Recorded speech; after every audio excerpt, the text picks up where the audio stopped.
64. I read after 60 drafts and 8 years of work. Many of you probably know what that feels like to work on a project. And of course, it created the legal definition of wilderness in the US, and it set aside 9.1 million acres, and since then we've set aside many more million acres.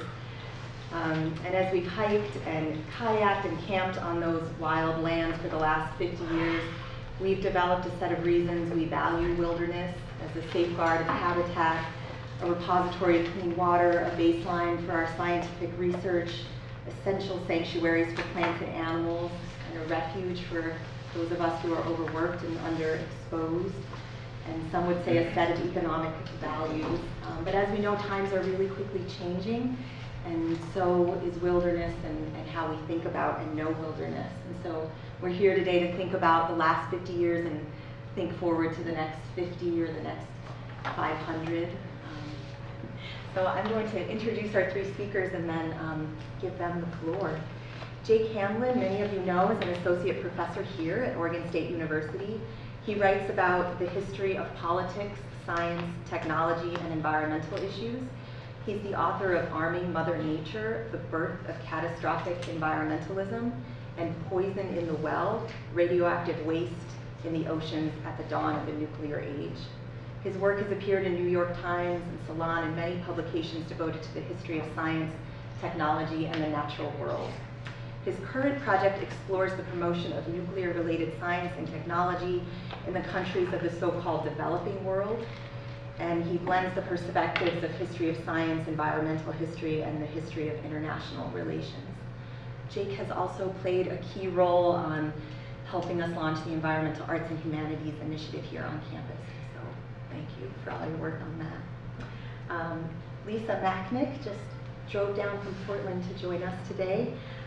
She has one of the coolest titles that I've heard. She's the Wilderness, Wild, and Scenic Rivers Program Manager. Don't you want to do that? For the U.S. Forest Service here in the Pacific Northwest region. She joined the Forest Service as a Presidential Management Fellow in 2007 after working on the Sawtooth and the Salmon Chillis National Forest in the Intermountain Regional Office, and then came to Portland in late 2012. She's an avid backpacker and canoeist, trail runner, and skier, and she worked as a backcountry guide in Canada and New Zealand before completing her PhD at Clemson, where she worked with the National Park Service in their interpretive development program. As a volunteer for the Australian Trust for Conservation, Lisa built trail through Kings Canyon National Park, and back in the US, she enjoyed teaching backcountry skills as a volunteer for a group called Becoming an Outdoors Woman program.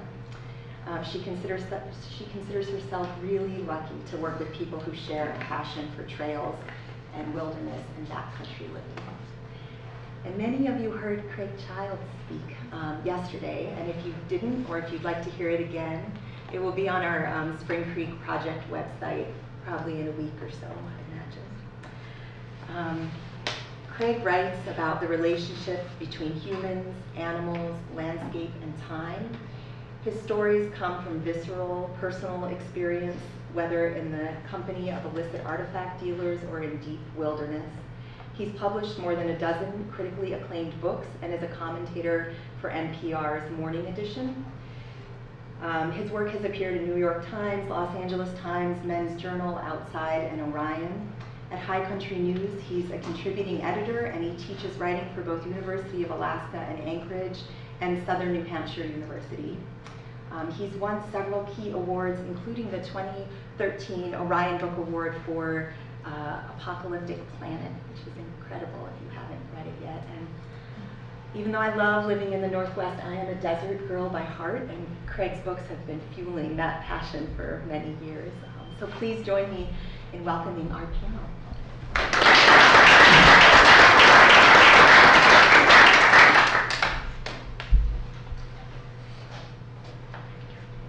I think I'm first, and I want to thank everybody for coming out.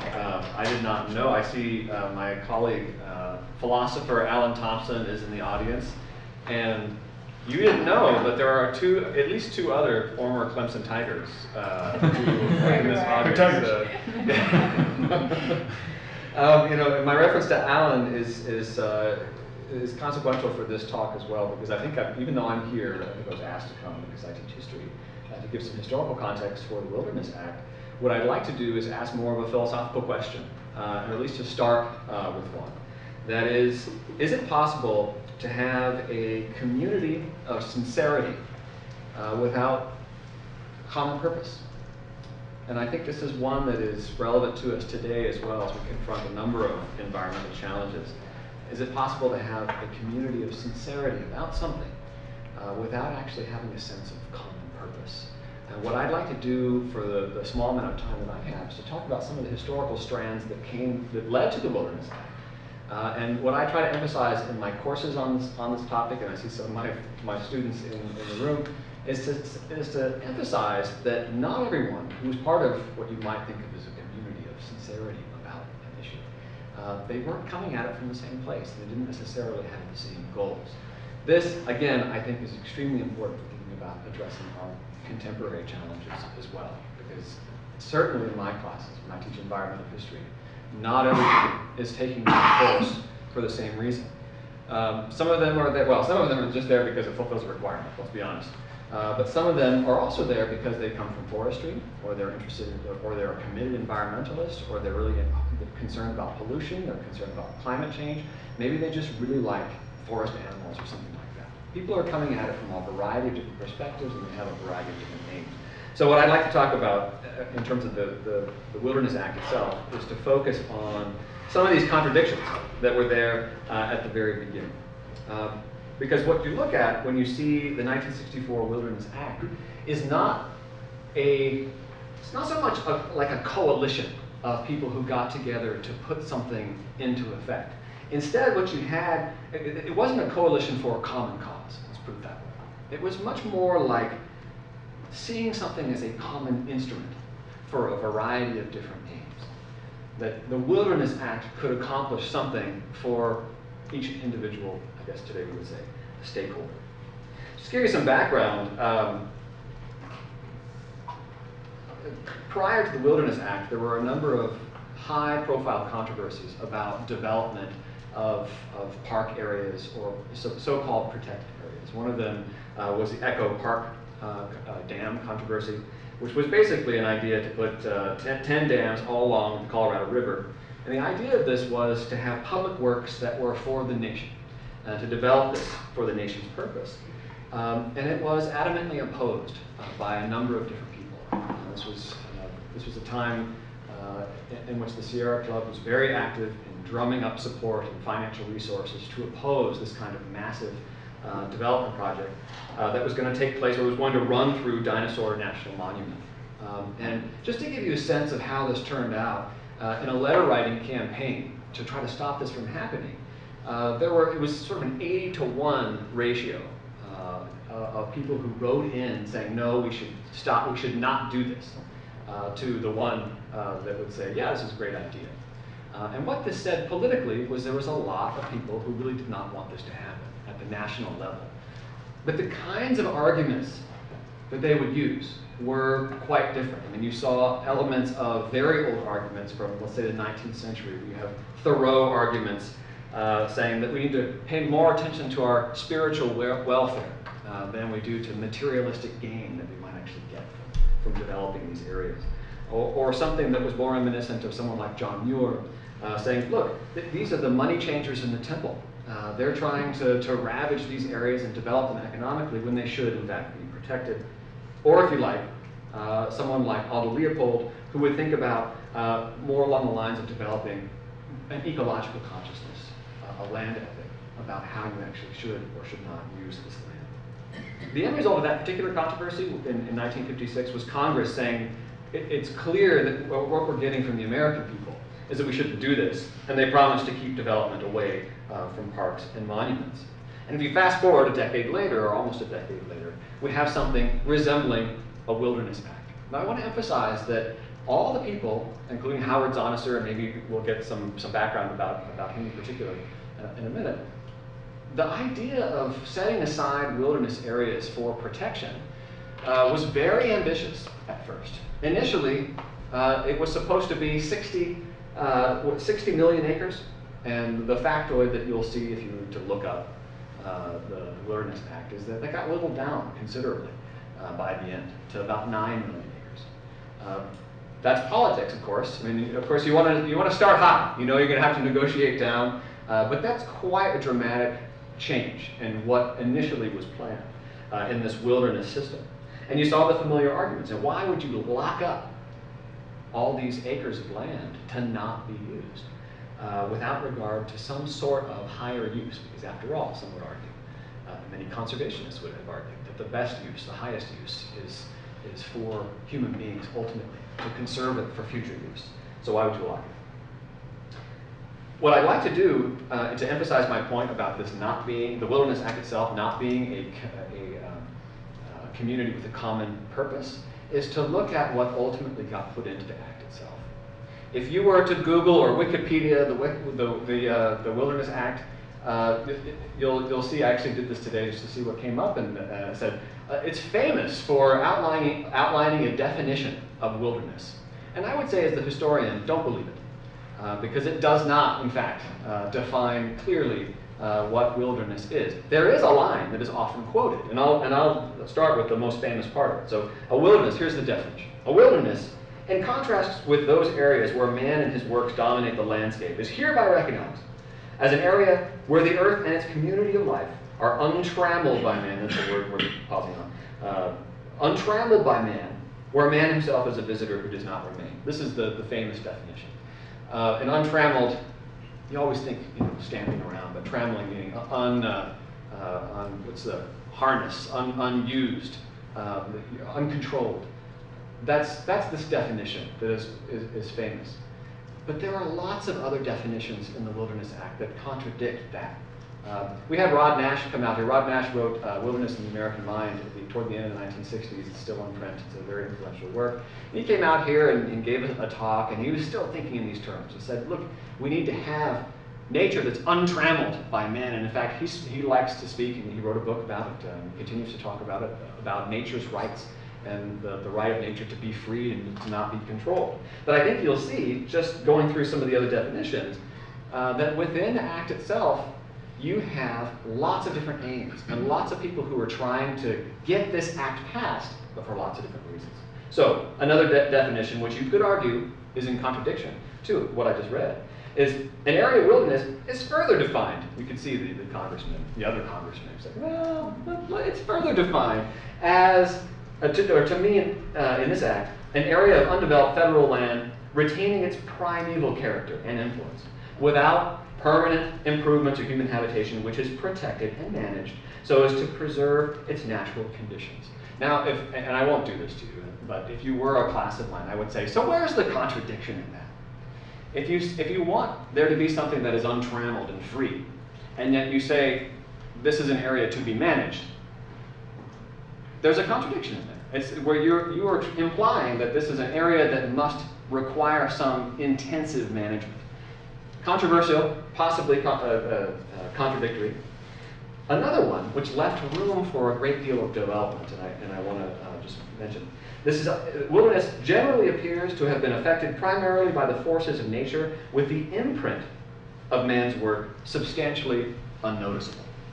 Now, it's the unnoticeable part of this that gets a lot of people going. It's like, well, that means if you can't see it, we can still use it. This was part of the plan to develop the Grand Canyon, for example. As long as you take your people out to the ridge and you look out and you can't see the dam around the corner, then that's not development. And that is, in fact, consistent with this language, which is why you could argue this is a big loophole in conceptualization. And another one, I'll just give you a couple more. It has outstanding opportunities for solitude or a primitive and unconfined type of recreation. Now, if I were being the academic historian that I am, and I am, so I will, I would say that this, again, is a contradiction, because this assumes that the wilderness exists for our purposes, for our own solitude. We're supposed to go there and get something from it. It's very consistent with a very Thoreau-like understanding of nature, but it's not consistent with that more famous definition of untrammeled by man. has at least 5,000 acres of land, is sufficient size to make practical its preservation. And what the best part of all these definitions, and what I love most about the Act as the annoying, twist the knife kind of historian rather than someone who actually cares about wilderness, is you have a kitchen sink approach at the end, where all the rest of the possible justifications for setting aside this land are thrown in. May also contain ecological, geological, or other features of scientific, educational, scenic, or historical value. Or what have you, I suppose you could throw in. Because ultimately this is a piece of legislation that has to get through Congress. And in doing that, you go from 60 million acres to 9 million acres, you add lots of different definitions, and by the end, you do not have consensus about why we're doing this at all. And yet, here you have this thing, the Wilderness Act, that we're all here celebrating and thinking, wow, this is an important moment, where we pass this important thing. Why it's important, we're not entirely sure. And yet, you can take that and apply it to a lot of the major environmental issues we have today. That you're not going to get consensus about why we're doing it, and yet you have a community of sincere people who want it to happen. The devil's advocate in me wants to say the wilderness, because it has multiple contradictory meanings, it means that the Wilderness Act is meaningless. But I would say no. And the less, I guess, angel's advocate, whatever the opposite of devil's advocate is, in me would say that no, in fact, you have something that's quite different. You have a broad base of maybe wilderness consciousness, maybe pulling off in different directions. Not a coalition for a common cause, but more like a common instrument. Thank you.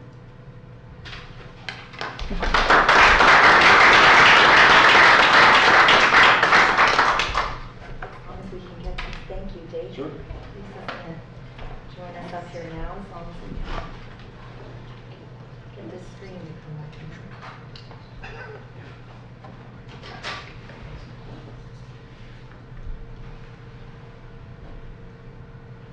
Does anybody know this screen might be black? I don't know why I said yeah. I would just do this, but clearly that's not working. That's what you did. Yeah. I think there's an on-off. This is the other wilderness. Touch screens don't work. Chronic wilderness. Yeah. We're so close.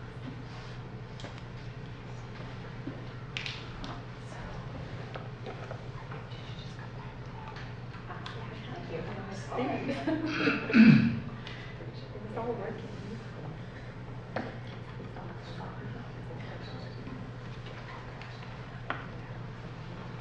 So bringing technology into a wilderness talk, what I want to do with this presentation primarily is have some pictures, have some eye candy for you in the background, and I also want to share a number of quotes from folks who were really instrumental in shaping the idea of wilderness as we commonly see it, and some people who weren't necessarily directly tied to the Wilderness Act, but also have given us some things to think about and have played a role in conservation in the United States. So when it kicks in, I'll get started. But thanks for that great introduction. You've given me a few things to chew on, and coming from an agency perspective, you raised a question that we wrestle with quite a bit. How do we manage these areas that should be unmanaged?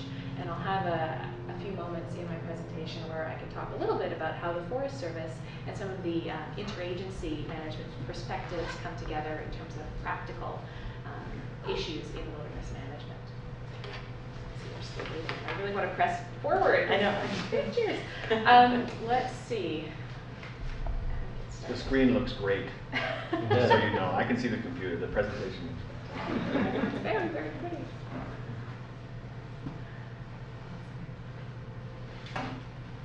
Still a week too far ahead here.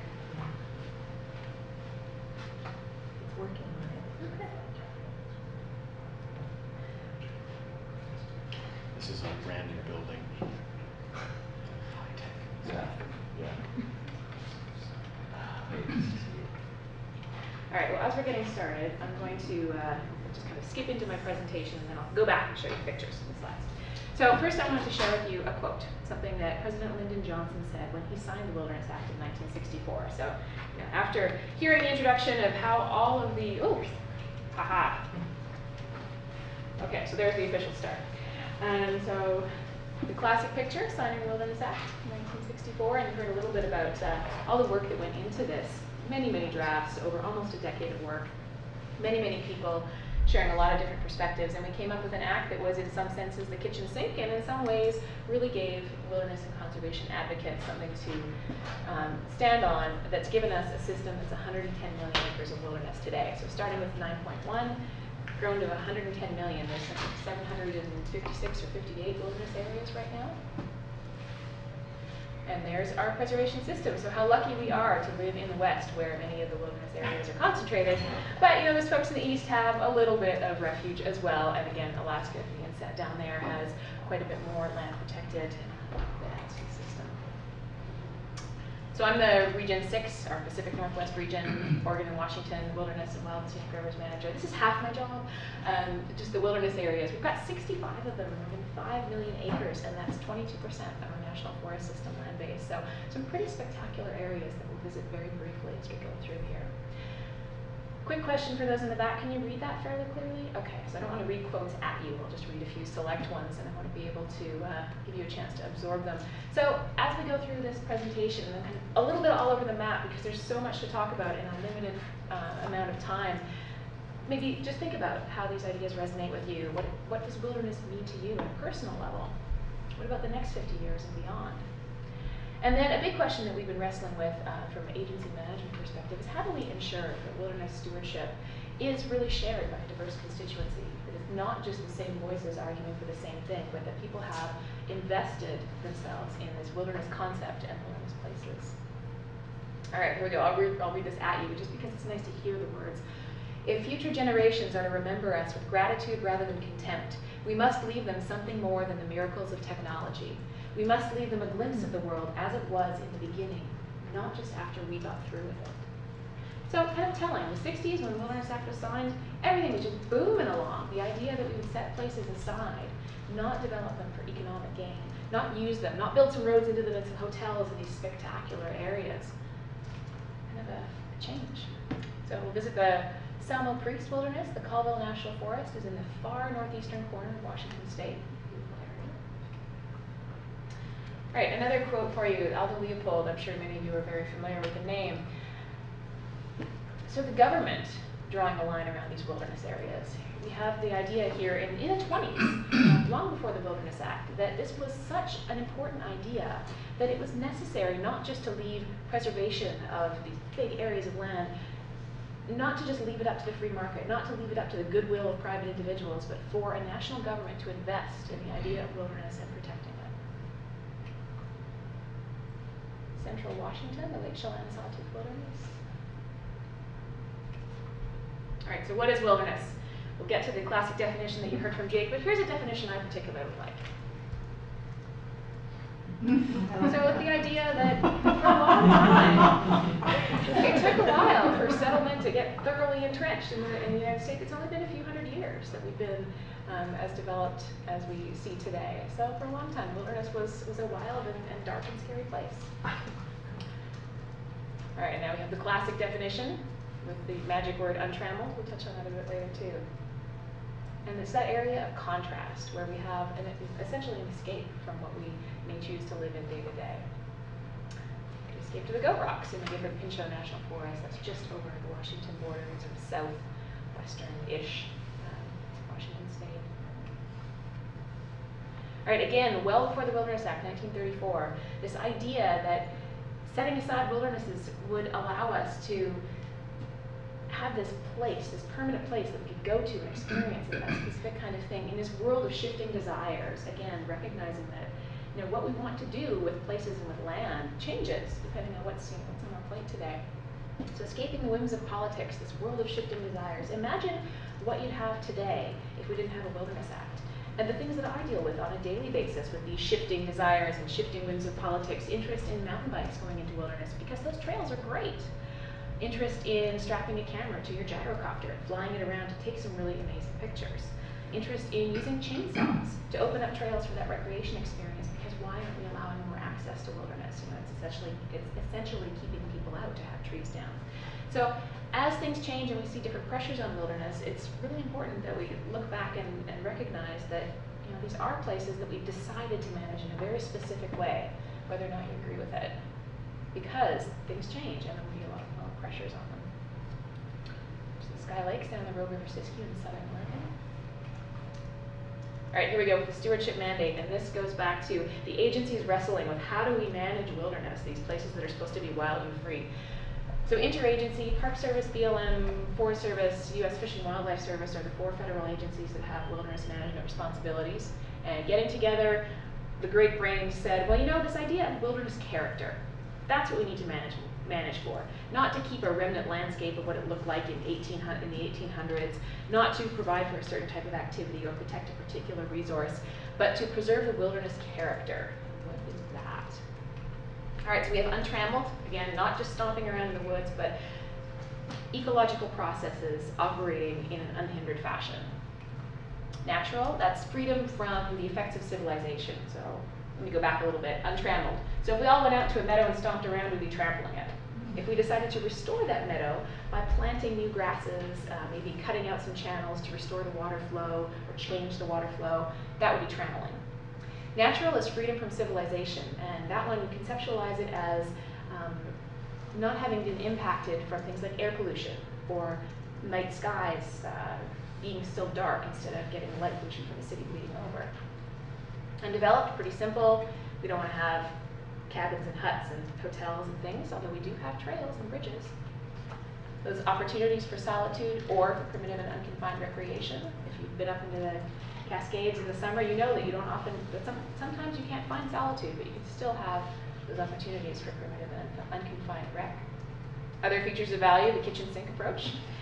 We do have wilderness areas where the character of the wilderness is framed by the paleontological resources or the cultural resources, for example. Okay, what does this mean overall? Okay, still wrestling with how do we manage these wild and free places. It's a balancing act. We're trying to look at the whole, the combination of all these different purposes of wilderness, managing for character, but also managing for access and opportunity. This is the Steens Mountain Wilderness Area. More quotes from Howard Zonnetizer just to frame the idea. And you'll see through a lot of the wilderness writing and a lot of the wilderness work, this idea that compared to wilderness, as individuals, we are very small creatures. Wilderness is bigger than each of us and all of us. Like the Matskokomish Wilderness in the Olympic National Forest, that's up in the very far corner up in northwestern Washington. Arthur Carhart, landscape architect for the Forest Service, was a real proponent of the idea of wilderness, again, before it really came into fruition. This idea that people with a true perspective on life need to have this opportunity for communing with wilderness, that it somehow shaped you as a person. So Drift Creek, this might be one of the closest wilderness areas to us here over on the Scius Law next to the coast. All right, so one of the things I wanted to touch on today, and I don't think I'm going to have time to go into depth, was the women who were behind this idea of wilderness and the Wilderness Act. So Marty Murray grew up in Alaska. Just if you haven't had a chance, she's on my list. You know, the list of people you'd have dinner with, if it could be anyone living or dead, she's right there on my list. She's a fascinating person. If you haven't had a chance to read one of her books, I suggest that, recommend that you do so. She was an important voice in the conservation movement, and this was part of her testimony about the Alaska National Interest Lands Conservation Act, or ANILCA, which was an act that tripled the wilderness holdings in the state of Alaska. Going back down to Oregon, this is the Mill Creek Wilderness. Oops. Okay, another one of the women who really shaped the idea of protection and conservation, Marjorie Stoneman Douglas, also known as the mother of the Everglades. There's a wilderness named after her down in South Florida in the Everglades. And she was just a tireless activist for this idea that conservation of natural places and wild places was fundamental and necessary to us as people.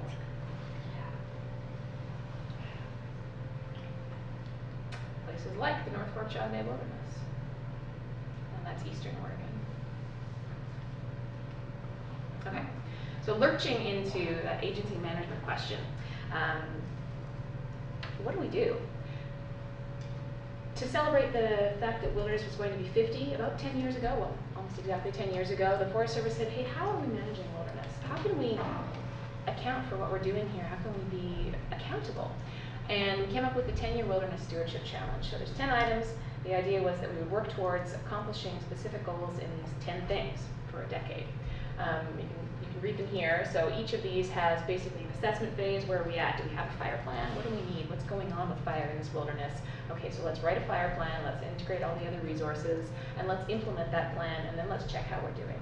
So that four-stage process is underway for all of these. We have pretty good success. Some areas more so than others. As you can imagine, some of these are more challenging to implement than others, but we're doing pretty well overall. And I can talk a little bit more about that if you have interest in it later. And back up to the Olympic.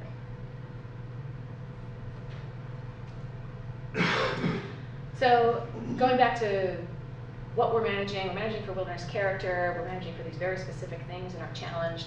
And so why are we managing these bigger picture? Not just for solitude and recreation, and not just for this idea of wilderness character, but what we get from wilderness, so those environmental values. And this is actually from the National Survey on the Environment. I was really surprised that recreation didn't come up as one of the top things that people value about wilderness, but pleasantly surprised to see that air quality, water quality, wildlife, and T&E species, and this idea that it's a legacy for future generations that we need to protect came up as the top 5 values that people chose.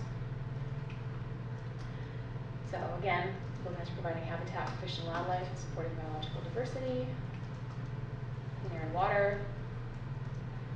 A lot of people who don't spend much time thinking about or in wilderness don't realize that wilderness in many cases is the headwaters of our water supply down here.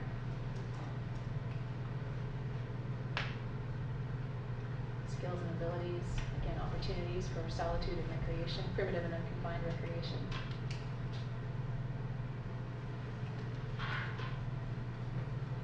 And sometimes it's a lot about connecting with people. How many of you have been on a wilderness trip with someone maybe you didn't really know all that well? You come out of that, depending on the experience, either welded together or maybe never speaking to each other again. But it's a really great bonding experience, and that's one of the things that we're working towards, is trying to make sure, again, that diversity of a stewardship community has an opportunity to experience wilderness. Okay, historic and cultural sites and opportunities for primitive recreation. That question of historic and cultural sites often gets us into some really interesting debates about whether or not we should have structures in the wilderness, historic fire lookouts, historic cabins. Maybe you may have seen some of the debate about the Green Mountain Lookout, which is one of the more recent ones. But we've got other structures in the wilderness that people argue back and forth. Is it appropriate to preserve this thing in the wilderness that's a remnant of our development and civilization? We're not supposed to stay there. Traces of man aren't supposed to be there, we've heard. But then again, maybe these historic structures are part of the wilderness character. So it's very much a push-pull discussion. Traditional skills, using low-impact tools, so crosscuts instead of chainsaws, horses and mules instead of tractors, all sorts of fun things. And dynamite or explosives are one example of a traditional tool that we use in the wilderness that often surprises people. But it's been around for a while. It's considered a traditional tool and a traditional skill. So next time you go out in the wilderness, keep your ears peeled for someone blowing up a tree. No, just kidding. Right, and that sense of place. So I can look out from my office window and see wilderness areas on Mount Hood, and that is really inspiring to me to know that that remains, and that's there, and that's accessible to me. All right, so what about the next 50 years? We've had 50 years of wilderness. You'll get a lot of opinions on the degree of success of protection of different areas, and depending on the level at which you ask the question and who you're talking to. But I think that we've done a pretty stellar job of protecting a pretty vast landscape, and we have a lot to look forward to. But it's going to be a series of conscious decisions about our management and how we choose to define and value wilderness. So again, trying to get the public involved in wilderness management, trying to get those voices of stewardship, because we can't just have an agency with our blinders on and our doors shut saying this is wilderness and this is how we manage it. It's everyone's. Okay, so here's a nice quote from Celia Hunter. She is just another fascinating woman, Alaskan bush pilot, born in Virginia, what was it, 1929? Anyway, one of the first women to be a full-on Alaska bush pilot. She was instrumental. She was an executive director of the Wilderness Society. She received all sorts of awards, the John Muir Award, which is the highest honor from the Sierra Club. the Bob Marshall Award, the highest honor from the Wilderness Society. She shared this quote in an interview when she was 82 and had spent her life basically working for conservation. You have to bite the bullet and decide what kind of world you want to live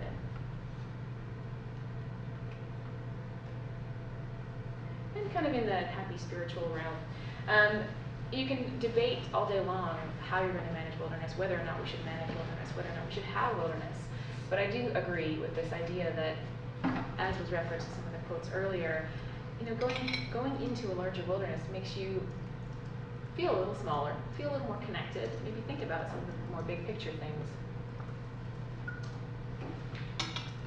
A nice quote from Howard Zahniser.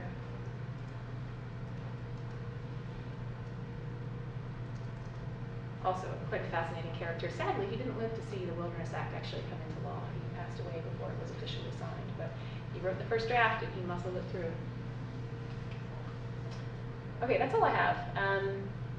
Again, looking forward to your questions after, and thanks for having me.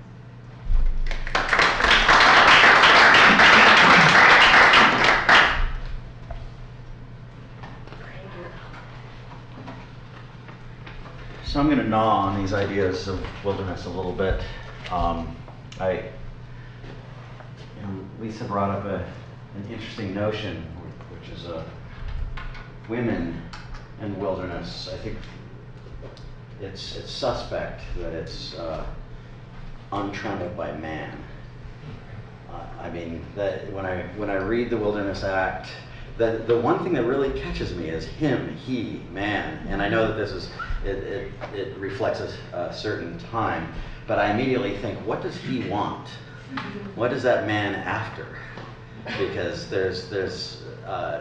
there are intentions that come with that, and you know, all the ideas of, is this for humans or is this for landscape? Well, who is the man who would be trampling, who would trammel the wilderness? There is just something about this being a masculine document that seems odd to me, and I don't really know what to do with that, but I just, every time I see that, it just seems not right. It seems like this is a definition of wilderness just for men, which nothing that you give to just one gender alone will probably survive that long. So I'm hoping that over time that notion of man will turn to human, and maybe over time the notion of human will turn to animal, will turn to planet, and so that we will no longer be talking about wilderness as just for us.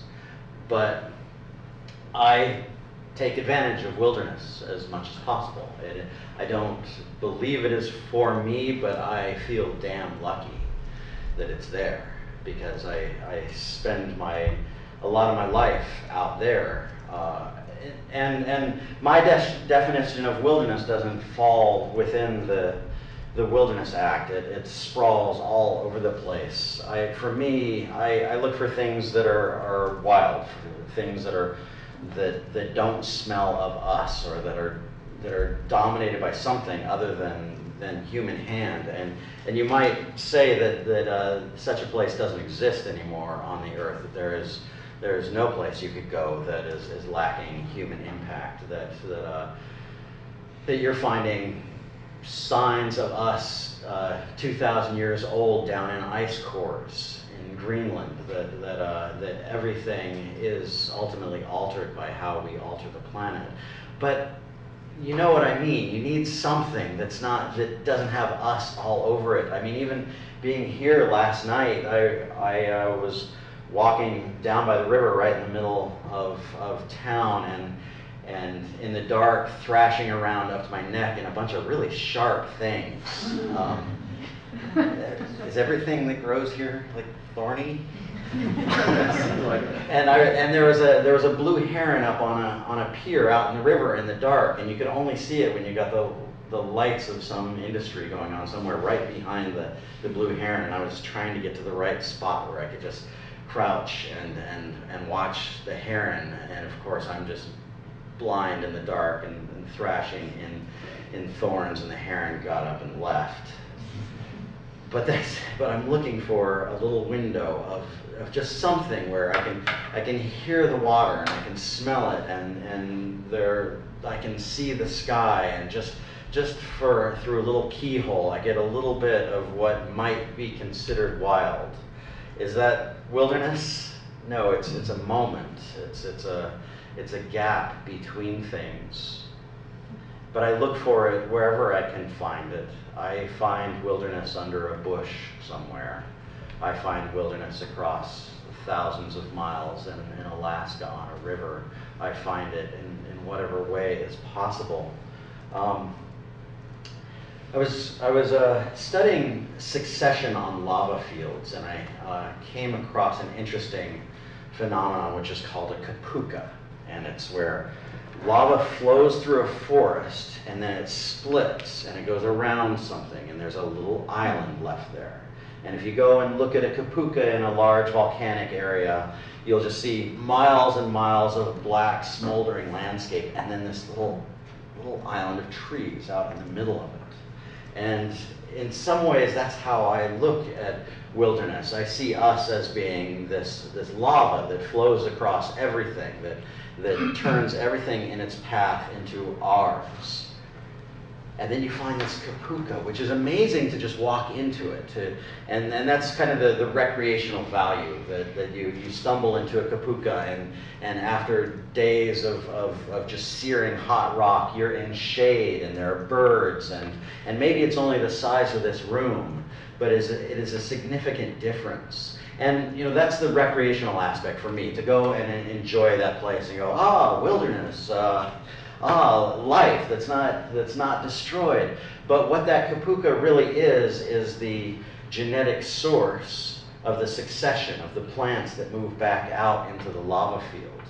That is the source of everything that spreads, that over the next few years you start seeing. I was looking at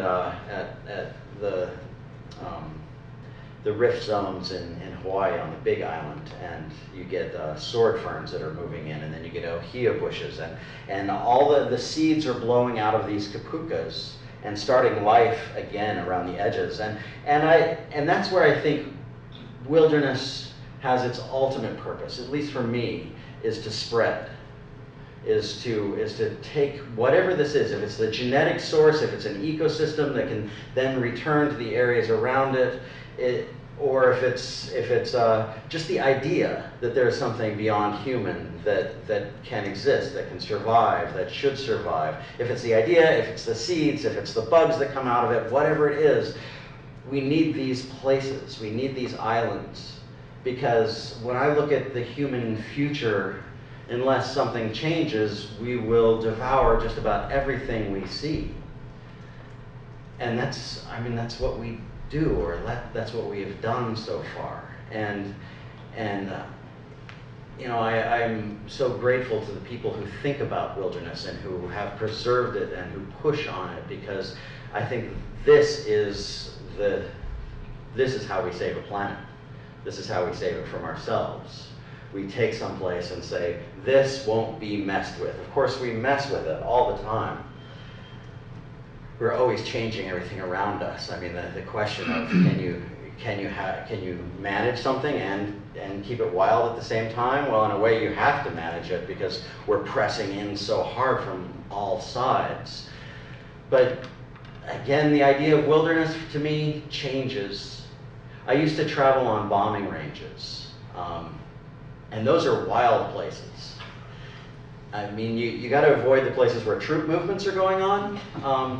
Like I'd be down in southern Arizona, down toward the Mexican border, out in the Pinacate, or on the Cabeza Prieta area, and I'd travel out in the wilderness, but then I'd be looking over at the bombing range, going, what's going on over there? Because I felt like, oh, the wilderness was made for me. I'm the man who is untrammeling. What about that place that wasn't made for me, that's just off limits? And I would drive my truck out and put a camouflage tarp over it and just leave it parked for a couple of weeks, and I just take water and walk into the desert, and you'd figure out pretty quickly where where the flares are going off at night, so stay away from that. And go up into these mountain ranges, and yeah, there were signs of, you'd find where jet fighters had crashed into the ground, and these craters with debris, and you'd find 50 millimeter shells on the ground all over the place. But it was a sense nobody was out there. Nobody was traveling there for entertainment or recreation or refuge. It was just a place. It was a place that was kind of almost discarded, trashed. And I grew up in the desert, and I'm used to finding, when I find a couch sitting out in the desert, then I think, oh cool, I'm off the map now. I'm out where people dump their washing machines, and that's that. I go looking for these places because, this is another definition of wild. I go, oh, look at this washing machine that is just sinking into the ground, that has just been shot by so many people who have come and just devastated this thing. It's littered and nasty and awful, but here it is being rusted out and taken back into the earth. This, to me, defines a certain level of wild. This is not something that is planned, that is managed. It is just a dead washing machine out in the desert, and people are shooting it up and birds are moving into it. So what is wild? Where do you find it? Where do you go? Do you look for the places that are just within the dotted line? And I believe in those places. I think that they are so important to say, we will not change this, or at least we will try to change this as little as possible. But then sometimes I fear that if we put dotted lines around all of it, we will have trouble making a relationship with it. If this is not human, you humans must stay over here and just admire or just step in on your tiptoes and don't make any noise and come back out. Don't leave a sign, don't leave a trace, which I truly believe in, but then I worry. How many people are going to be able to know about this? How many people will have a relationship with this?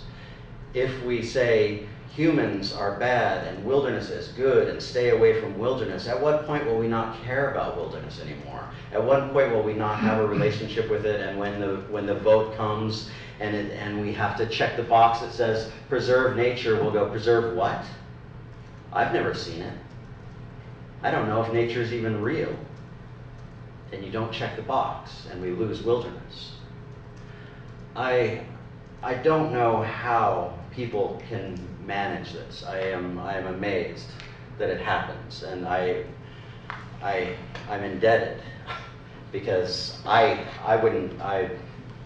be living in a hole somewhere. I would not be helping wilderness. I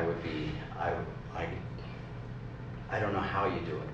These are conundrums, but I know that we have to save this stuff because there isn't much left. And I didn't leave the western U.S. I didn't go east of West Texas until I was in my 30s, and I was shocked to go to the East Coast and realize you just can't wander wherever the hell you want. I'm used to BLM. That's the landscape I grew up in, where you're driving down the road and you go, oh, I'm going to park, open the door, and just start walking and just see what happens. Follow some arroyo. And I didn't realize how fortunate we are out here, that we have public lands the way we do. That I think that really affects the way your brain works, the way you perceive the world. That we have, if not wild places, we have places that are unconstrained, unlike other parts of the world, where it's very tight, where you've got to go through the gate in between houses to get to the small park. But then you go to places like in Tibet or in Chilean Patagonia, where they're not defined as wilderness, but you get there and you realize it's wild and there's a village right in the middle of it, that people are part of this. I think each nation, each culture, each ethnicity has a different way of defining wild, a different way of defining protection. And this country is so young right now that this is a major idea that we're struggling with. It's amazing we got it through, and I think it's very young right now. I think our idea of preservation and wilderness is, we're all throwing our voices in. Maybe in 1,000 years, we will have agreed on something. But for now, I feel very fortunate that it's still here. So thank you.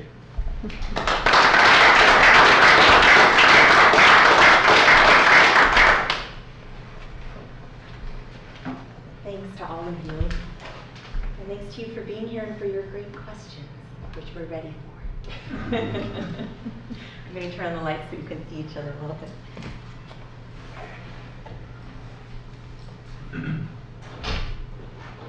I just want to make it a point, add on to yours, but places like military bases. Places like what? Like military bases and bombing ranges and things.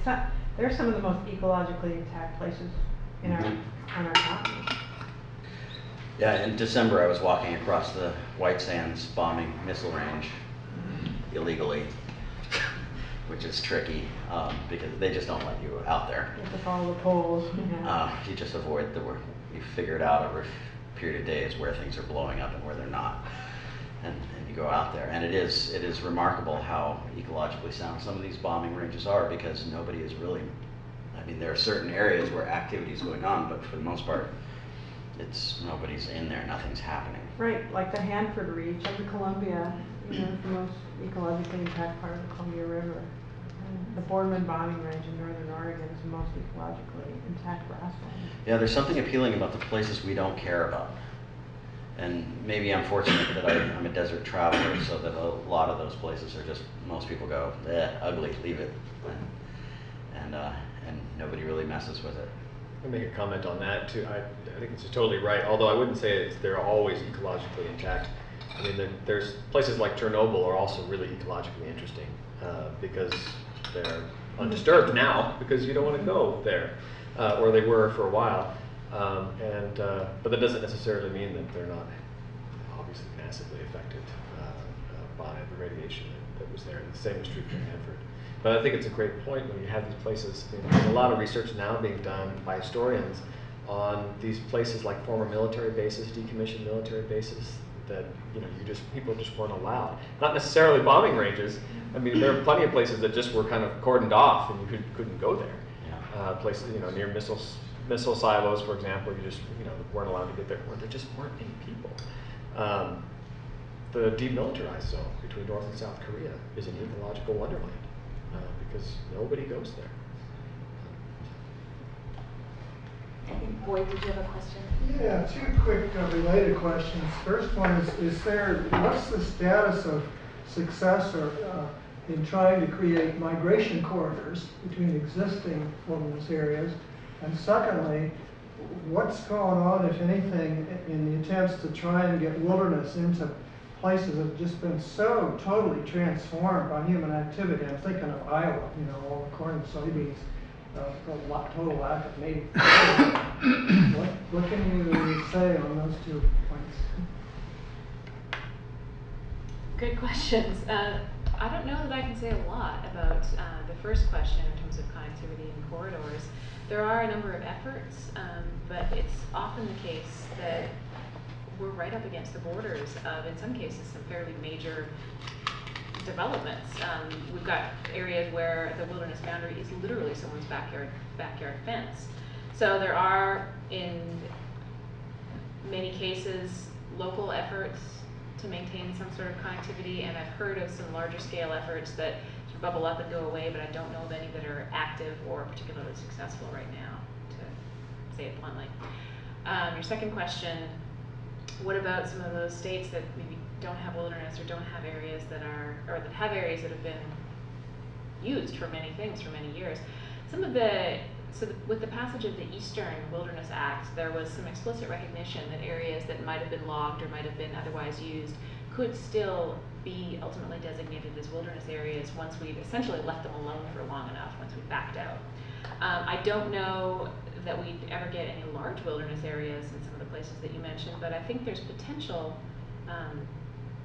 I hope there's potential for some of the grasslands and some of the places that are unique, pothole country and some of the little spots that provide a lot of biological and ecological diversity could be preserved down the road, but I think that would take some pretty concentrated effort. You mentioned Iowa, and I've been looking at some Midwest sites of virgin prairie and reintroduced tall grass, and it's, you know, again, this isn't wilderness in the sense of the Wilderness Act, but I went to a half acre of virgin prairie that this woman in her 80s was taking care of, and it was half of a cemetery, the half that nobody had been buried in, and it was the only thing anywhere that had not ever been touched, and it looked just like a mangy lot. And she was complaining about how many non-natives were in there, but she was going in and trying to weed them out, and she was just telling me the lineage there of who had taken care of it over the last 150 years, and that people for some reason had saved this half acre. And does it matter? Ultimately, does a half acre matter in the end? I think what struck me is that somebody was actually putting the effort into holding on to this. She doesn't know who's coming after her to take care of it next.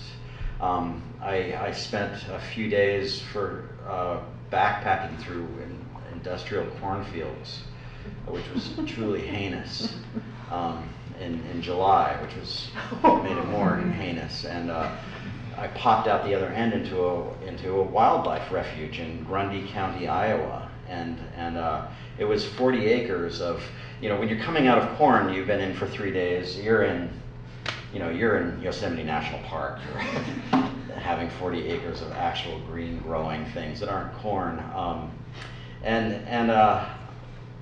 as I started looking around this refuge, I started realizing that every single thing had been planted in a particular place. Every tree was there for a reason. There was a snag tree that looked like it was about to fall, and somebody had come in with a chainsaw and girdled all the trees around that tree, so that when that snag went down, there would be other standing snags. Every foot of this place was managed somehow. Yet, juxtaposed with the corn, it was relatively wild. And I took pictures of this place and got species, and I was at the time in a conversation with E.O. Wilson about extinctions, and I took this little forest to E.O. Wilson, and I said, "What do you think about this forest that I found in Iowa?" And he said, "Is it really a forest? Is it even real at all?" And he was saying, "Look at these species. You know, look at how things are growing here. This is a completely unreal place." And so I wonder, you know, which is it important to have that? Is it important to have half-assed wilderness? Is that a kapuka? I think it is for something. It's at least a place that isn't totally devastated. Can I just add something real quick on the question of wildlife corridors? You know, one of the great things, I guess, about the Wilderness Act is that it's at the federal level, right? So you can ignore the kind of state, you don't have to ignore it, but you know, the state-to-state politics become less significant, and then you can, you know, obviously nature doesn't appreciate a border between a state, but I was just reminded when you asked the question about connecting these areas. I know the Sierra Club in recent years has come out very strongly against, you know, the anti-immigration fence between the United States and Mexico, because it disrupts. The only thing that it doesn't keep out are the people, because people can find ways of getting over the fence or around the fence, but it definitely disrupts ecology and the movement of animals back and forth. And that right there is one of the biggest ecological connections into North America. You're coming out of the Sierra Madre and the subtropics, and that is the ancient human pre-Columbian and even Paleolithic pathway right through there, and you see that fence there, and you go, how weird that we would put a fence in this spot because of national boundaries. A couple of things. Some of you may know Christina Eisenberg's work, and she has a new book out just today, in fact, by Island Press, called The Carnivore Way, which speaks to connectivity in wilderness areas, and called The Carnivore Way. My question, though, is kind of about baselines and about management, and reflecting on what little I have learned and read about the state of the continent when Europeans came here. And native people, from what I gather, managed the environment here heavily. We, of course, as they diminished badly from all sorts of purposes and reasons, but they left an environment that kind of exploded in some ways because their management was gone. And we think that we came into this pristine, wild place, but there's clear evidence that it was heavily managed before. So I'm wondering what the baseline for wilderness is, and how an agency, in the Forest Service's case, can set goals and management strategies for fire and perhaps species management and other kinds of things to preserve some of the values that we may know in our hearts about wilderness, but may not be able to put numbers and strict goals and guidelines to so easily. That's a really great question, and so I'll try to keep in my head a couple of things that I wanted to speak about to that end. So one of the big debates going on right now in this region, just as an illustrative case, is restoration of white bark pine. So we know that there's white bark pine in high elevation wilderness areas. We know it's declining for a couple of different reasons. Introduced blister rust, climate change, fires. There's a big discussion about whether or not white bark pine should be restored and planted in wilderness areas, both to return it to some of the range where it was at before it was wiped out by fire or by an introduced invasive, or to plant it in places that would be ideal as a stronghold for the species. And that's become really a test case within the agencies for how do we know what baseline is? How do we know what's supposed to be here, just to introduce a really awkward turn of phrase? And the answer is that we don't. And that's been a debate that's come up really quite a bit in the last few years, the last few decades, is recognizing that we like to meddle. We're managers and we're active managers. Oh, we did something for a certain end, and it worked or it didn't work, but let's fix it, let's tweak it, let's go back, let's do it again. One of the things I do a lot in my job is say, hang on, stop. And some of the resource programs get really annoyed when they see me coming, because I'm the one who's saying, no, let's not reintroduce that fish because we're not quite sure what we're doing. Can we have some areas where we acknowledge that we don't know what it would be like if we had never meddled, but can we at some point stop meddling? And that's a really important value that I fight for within the wilderness program quite a bit. And it's a big question, because we want to use these wilderness areas as essentially baselines from now, or from at some point in the relatively recent history, for looking at the effects of climate change on other environments and on those environments themselves. We want to look at what we think of as wilderness and what we're valuing in a particular wilderness, and what does that mean in terms of what might have been there before and what will be there in the future. It's a really tricky question, because we don't know what this land looked like 500 years ago. I mean, we can guess, but we don't know what kind of manipulation people were doing before settlers arrived. So yeah, really interesting to discuss. And just one more quick thing, and that's the idea of this managing for wilderness character, is kind of trying to look at the whole and trying to look at these features of natural, untrammeled, undeveloped, and just trying to step back and see if we can keep our hands off and stop meddling. I think that if we're depending on wilderness to be the biological reservoirs to see the world after the apocalypse, we're in big trouble, because the wildernesses are quite small in comparison to the half-assed wilderness, which is where a lot of really, really great stuff is. I mean, if you just look at public lands, in Oregon, the acreage of wilderness is it's tiny compared to the acreage of public land. And a lot of managed public land has incredibly high biological biodiversity resources. So I think we're putting too much pressure and being too myopic if we just think of wilderness as being the only thing that we care about. you know, it's a great act, it's a great thing, but it's within this larger natural landscape that I'm an advocate for the half-assed wilderness and how we approach it. And those are the places where people can engage. Not everybody, you know, every citizen has to go through a wilderness to have a wilderness experience. You know, there's lots of opportunity for connection with nature underneath the bush, you know, in your backyard, that sort of thing. So I just wanted to, you know, sometimes we get really myopic when we talk about wilderness, but there's a whole lot outside those dotted lines that is incredibly important. Over the last few years, I've been traveling a bit in the in western or in eastern Nevada, where Cliven Bundy is moving his cattle, and he's in the Gold Butte area, and that's a place that I've been throwing on a pack and heading out into his rangeland, his own personal rangeland, and I've been looking at the land management there. It's just it's like a crossword puzzle of all these different protections and not protections and mining and endangered plants, and there's no wilderness in it, and yet you take off into it and there are no trails. I mean, there are in places, but for the most part it's open land, and there are a lot of questions right now.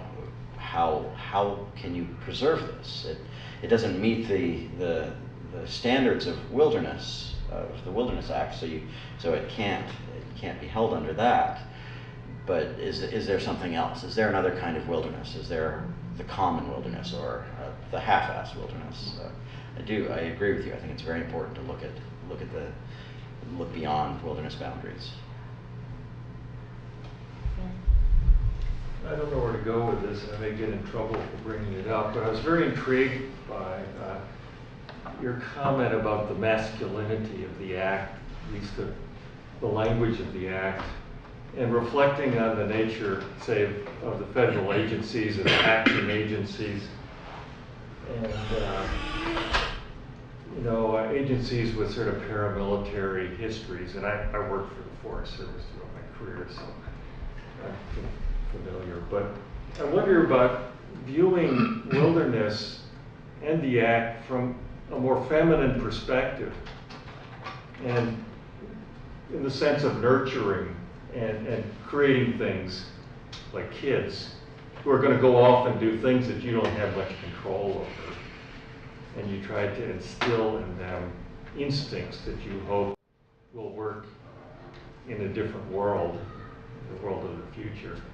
And I wonder if that idea has had any exploration in the critical scholarship around the nature of wilderness, or in your role, say, as a wilderness manager in the context of an agency like the Forest Service, which had, very different periods of history, some of which might have been more conducive to wilderness management, such as the stewardship era of the first half of the 20th century, rather than doing this in the timber era of the 50s through the 90s. So is there a different perspective that one gets from thinking about wilderness from a more feminine point of view? And I realize this is directed in this direction because you brought up the women who have possibly had this other view. I'm very curious about this too, because you mentioned, I can't remember the woman's name, who said, why are we afraid of emotion? And when you said that, I was thinking about all the characterizations of modern science, actually, but also modern ecology, in the move toward systems thinking, and the criticisms have been, this is a very, you could argue this is a very mechanistic, masculine way of thinking about it, that de-emphasize the kind of, I suppose you could say emotional in this context. And I'm wondering what her perspective was, if it was really about emotion, or if it was about men, masculine dominance, or what? Maybe that's not, Fred, what you're getting at, but. Yeah, it's a good question, and it's a line of thought that, quite honestly, I've only started to explore pretty recently. So I'm not aware of, and if there's anyone in the room who is, I'd welcome that suggestion. I'm not aware of any scholarship about sort of that feminine characterization of wilderness, but I have been wondering about the role of some of these women when you do a little more reading into the background. So Marty Murray was the one that wrote the emotion. And you see sometimes how that interest in wildlands or stewardship management is sometimes couched in especially in an earlier era as well as a woman or just a woman among scientists kind of idea. But there are some incredible speakers and thinkers and activists who really worked that perspective to get their voices heard. So I think there's some value in exploring that, but at the same time, I'm not really sure what I think about the idea of masculine or feminine characterization. I think again, like I said, I'm just starting to explore this. But I think the one piece that really has stood out to me in looking at some of the women who've championed environmental causes is the action, no action dichotomy, where many of the science-based positions sort of advocate for active management or for doing something in wilderness, for fixing the wilderness where we've introduced an invasive species or where something has disappeared. There's this other hands-off perspective that is just as valuable and in some cases even more valuable, even if we don't know what's going to happen. Because we sometimes think we do know what's going to happen. We'll go in and we'll science it up and we'll get this answer or we'll get to this end. But we don't really know, and we've made some colossal missteps in our attempts to manage the natural environment. And so maybe there's some opportunity here to explore more effectively keeping our hands off. So I don't know if that really answers your question. Something in on that. You may entirely disagree with this, but I feel like the difference between the masculine and feminine approach, which is not necessarily male or female, but just the stereotypical, is that masculine is power over and feminine is power within. And I think we very much approached our land use from a power over perspective, and we've put the dotted lines out around wilderness, and we have a power over that. We manage it, control it. It's within this place. But I hope that over time we consider the other. That now that it's protected, it is about that place. It's not about us as much as it is about the power that comes within that place. I have two parts. The first is just to kind of play off that one. There was a woman, and I'm not going to be able to remember her name, but maybe some of you can. She's a tubin singer, a throat singer, and she was recently pilloried because she put a picture of her baby nicely dressed up next to a seal she had just killed. And it got played out as, oh, these terrible people killing these poor baby seals. And she got into a dialogue saying that the difference was that in her community, which was a sustainable farming community in a far northern island, they didn't live on the land, they lived in the land. They didn't see that kind of separation, and that to me speaks of what I would say a more feminine approach to ecology, of seeing yourself as part of it rather than separate and then managing it. My other question though is really more basic, and that's, I think you're preaching to the choir here, and I'm curious about how you preach to the people who have not yet heard the music. I say the same thing. And they know what I'm talking about when I say, wilderness, pretty good, huh? Like to go outside? Yeah, love it. Keep doing it. I don't think I speak differently to outside of the choir. How do you get the people there, though? I mean, I can see maybe you do it with your books, and I gotta say, some of the people I'm thinking of probably don't listen to NPR. They may not have been in a bookstore. So I'm curious. I tell stories in a lot of venues, and they're stories about landscape and what it's like to be out there. And I guess my job is to remind people that they are tactile creatures, that there is this world that happens outside of these buildings, and I believe that if no matter who they are, if they go out there, they will understand something about it. They will realize that there's a value to it. So I'm talking to them the same. Storytelling, I think, is a big part of it. Yeah. How about from an agency perspective?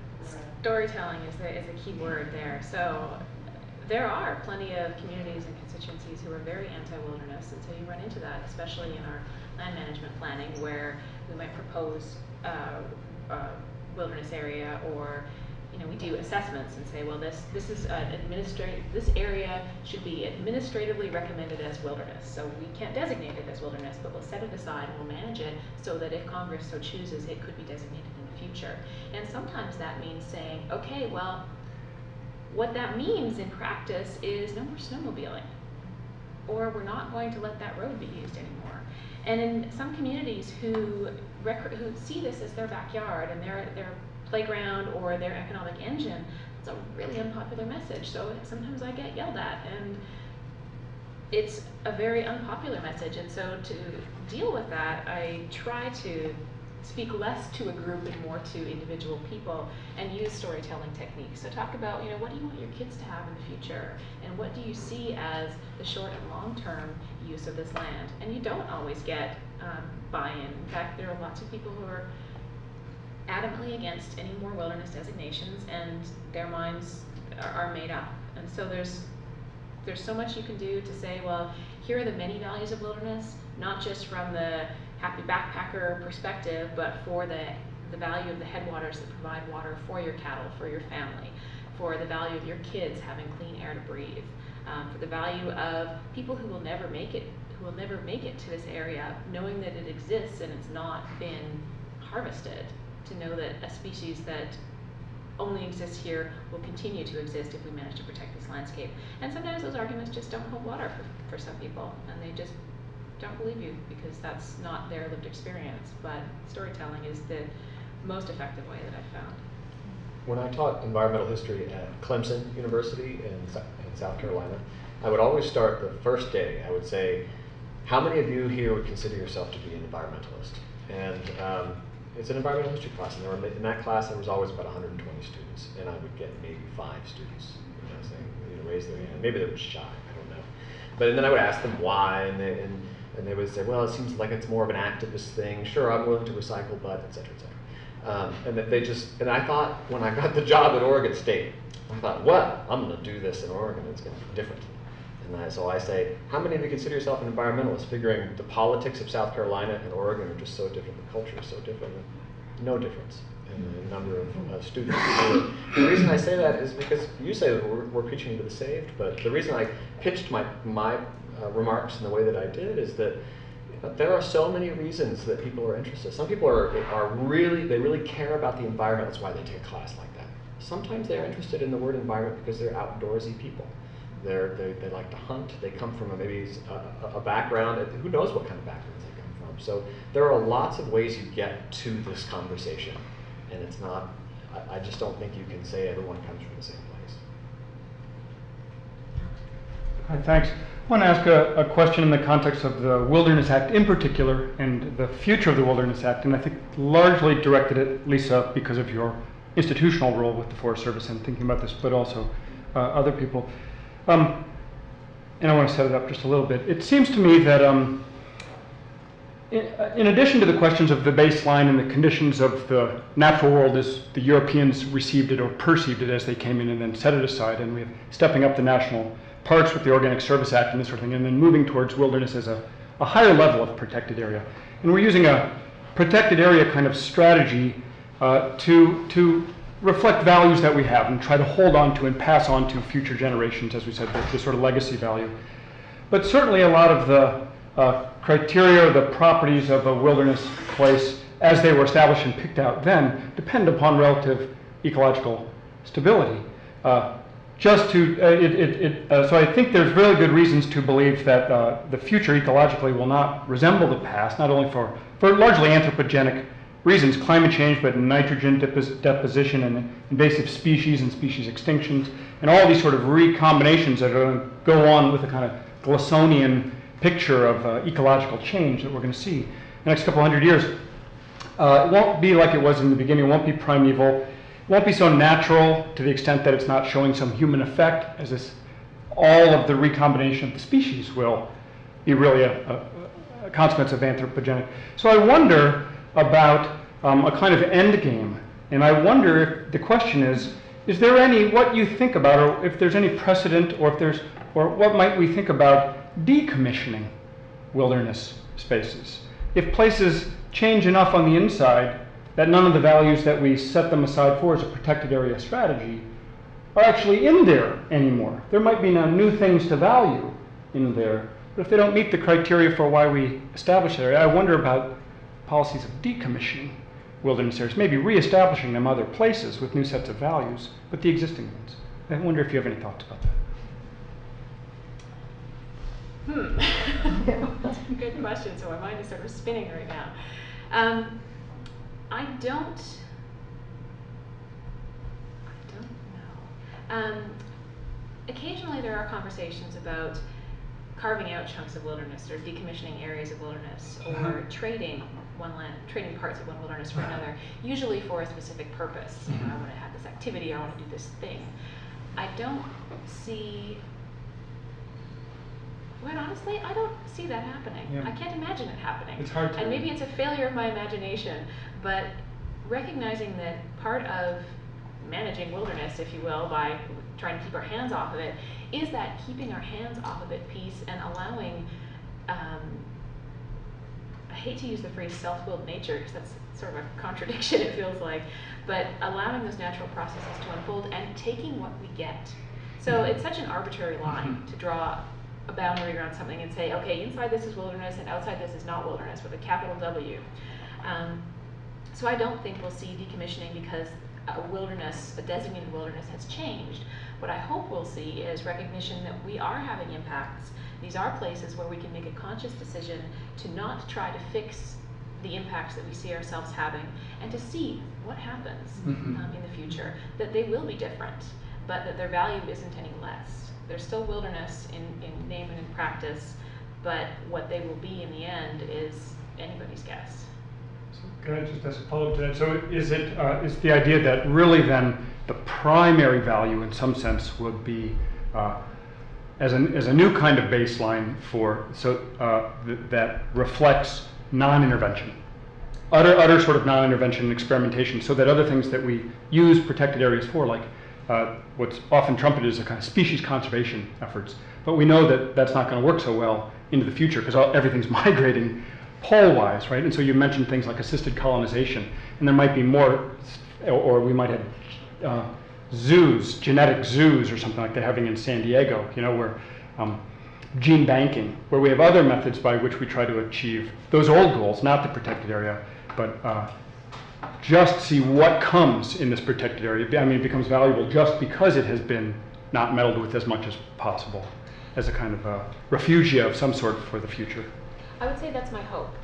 There's certainly a school of thought and a group of people advocating for using wilderness essentially as those zoos, as those refugia for species that might otherwise disappear. You know, we have to move this creature over here because otherwise it's going away.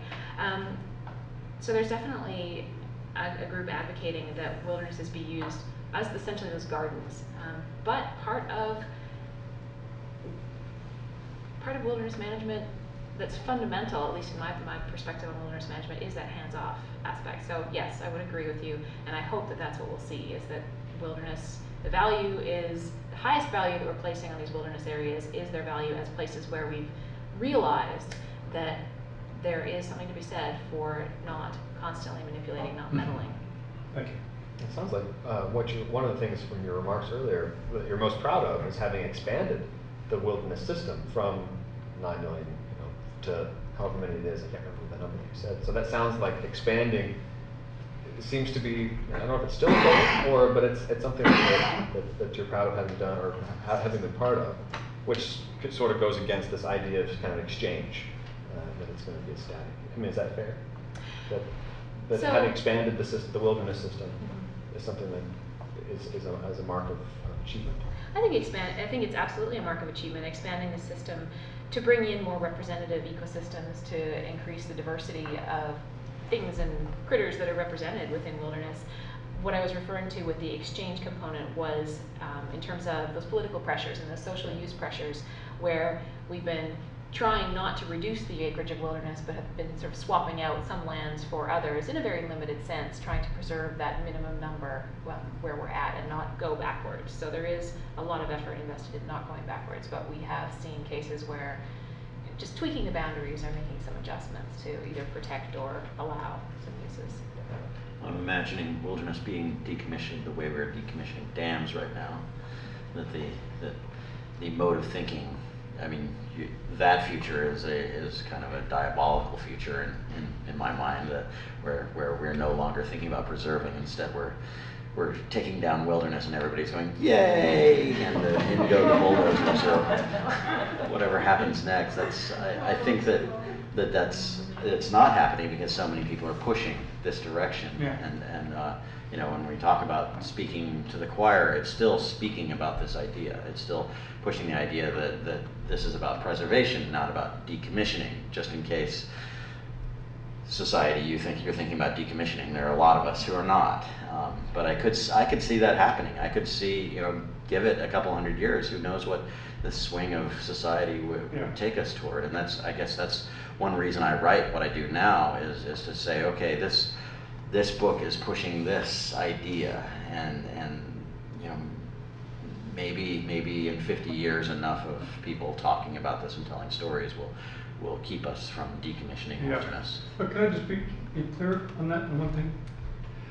Briefly, and then we'll... Very briefly, I guess I didn't mean decommissioning driven by motivations where we have socially abandoned the values of what we were seeking to protect.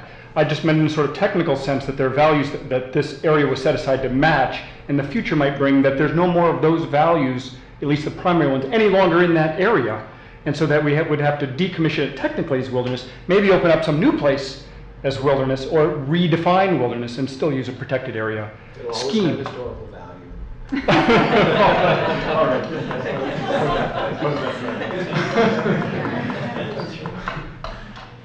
So I'm going to piggyback on the future question and maybe just ask you guys to reflect on how robust do you think the law itself is, based on the fact that it's got this dualism built into it, right? Where you're trying to protect stuff that's not trammeled, but you're also trying to protect an area or areas that are there for primitive enjoyment, or whatever the phrase is. So it seems to me like the devil could be really in the details there, in rationales for why areas are set aside as wildernesses. I think a lot about Hanford Reach, and then Rocky Flats in Colorado is another one, where I would kind of prefer that they never had become wildernesses, because if they'd never been, you know, destroyed by nuclear processes, they wouldn't have had to have been. So I guess in that divide between pristine spaces for primitive enjoyment and ecologically sensitive spaces, is the law robust enough to keep wilderness from being no places that we just imbue with meaning because it's such a big definition written into the law? Or do you think that it'll keep trucking on and actually be useful? That didn't end up as nicely as I wanted it to, but hopefully you kind of get a question out of there. We can make up what we want there. Just briefly, Josh, I mean, you probably want to hear from them more on this because you hear from me all the time, but I think the kind of loosey-goosey nature of the definition leaves a lot of latitude for lots of different interests to come in and say, well, let's interpret it this way, therefore, and we can try to get, like I mentioned the case of the Grand Canyon, if we don't see it, it's not there.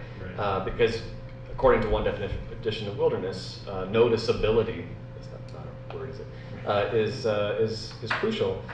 However, that's not to say that had there been only one definition, that it would be any less politically vulnerable.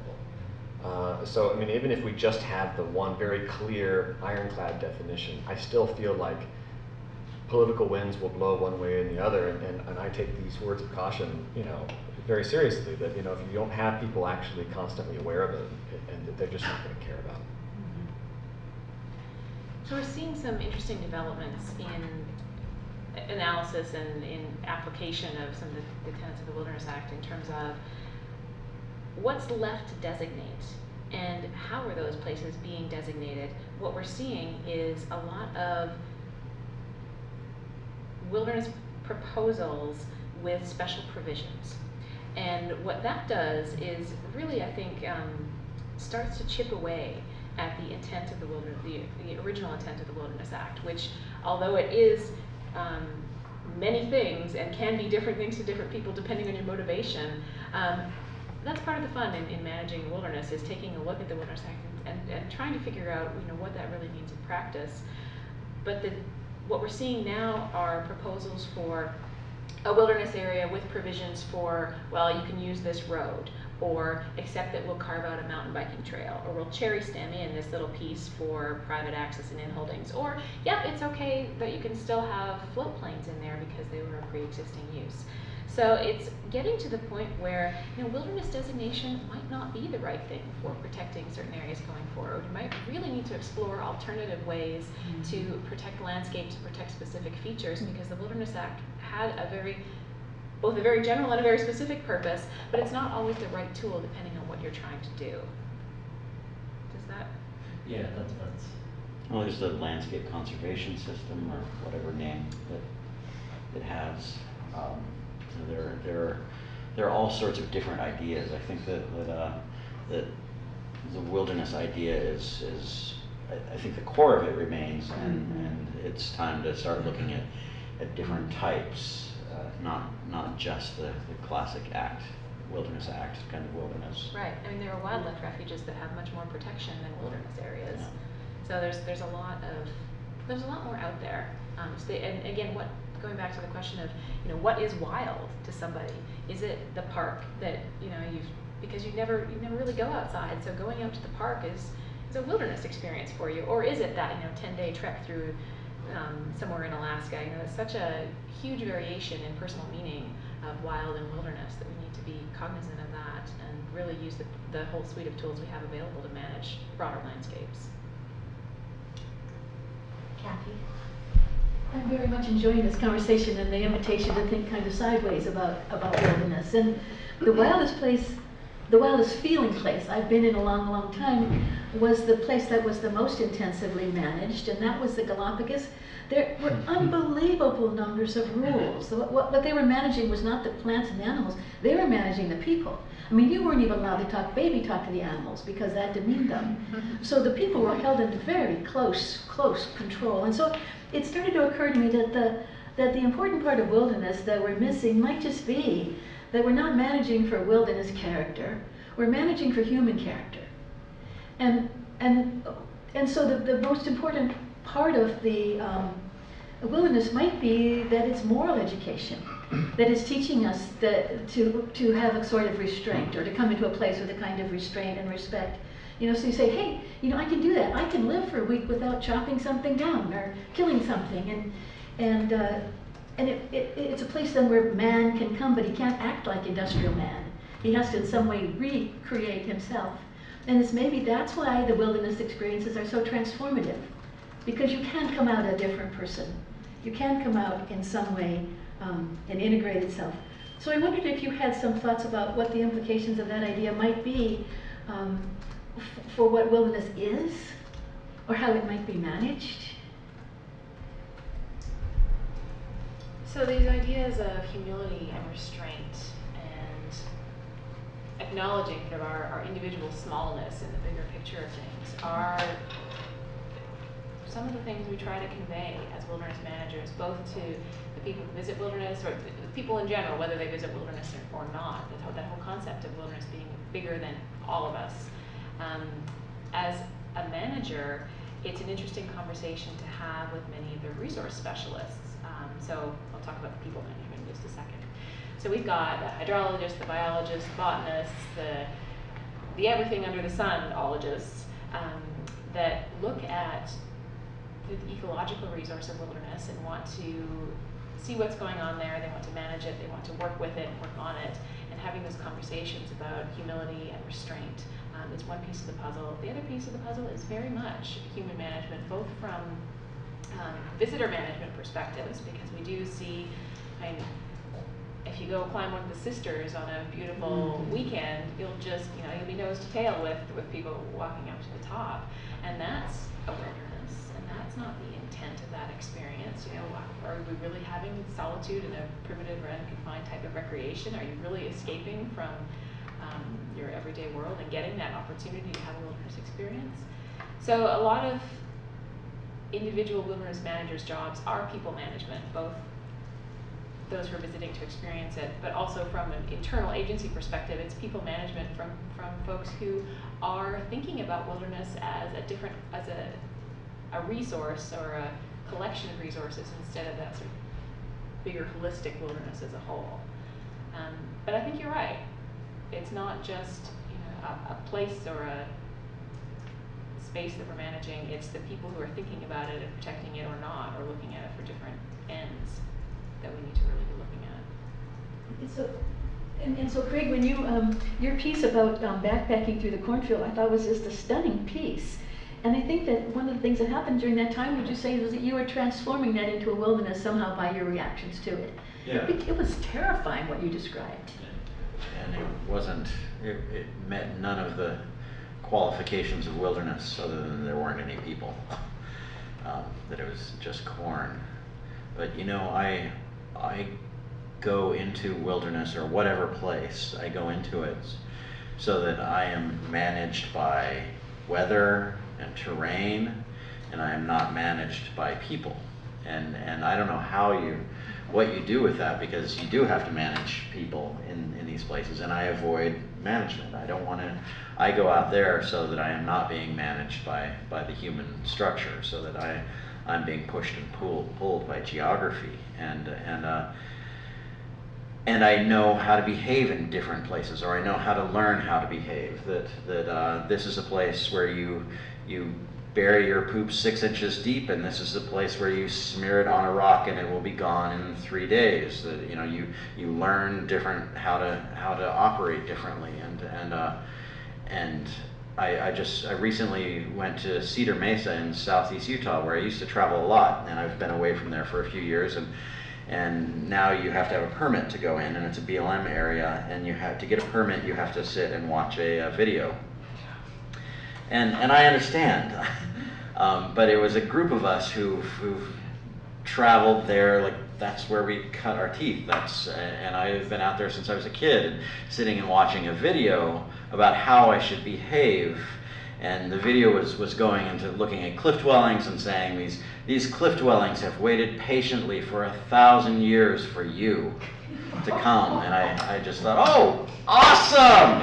It's been waiting for me all this time. And I just watched this video thinking, I know that this is driven toward people who know nothing about this place, but probably a lot of people come here and see this, and they feel managed, but they know how to move out there. They know how not to leave a footprint, and maybe there are not that many of those people, but I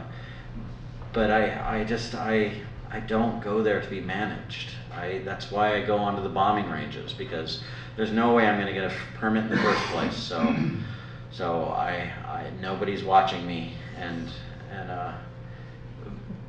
but there's that dichotomy, because there are some places where people are one after the next on a trail in a wilderness area.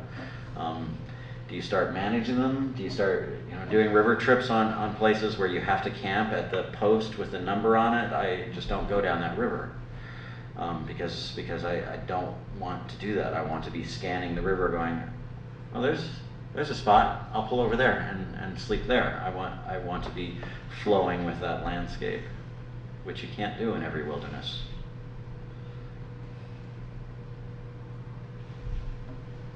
So in a sense, you are sort of managed by the people, because there's just other people out there. You're Right. trying to negotiate their desires. Right. and yours. There's too many people. Carolyn Merchant, the environmental historian, has been working on developing what she calls partnership ethics. So this goes back to, Craig, your identification of power within and power over, and then the third way would be power with.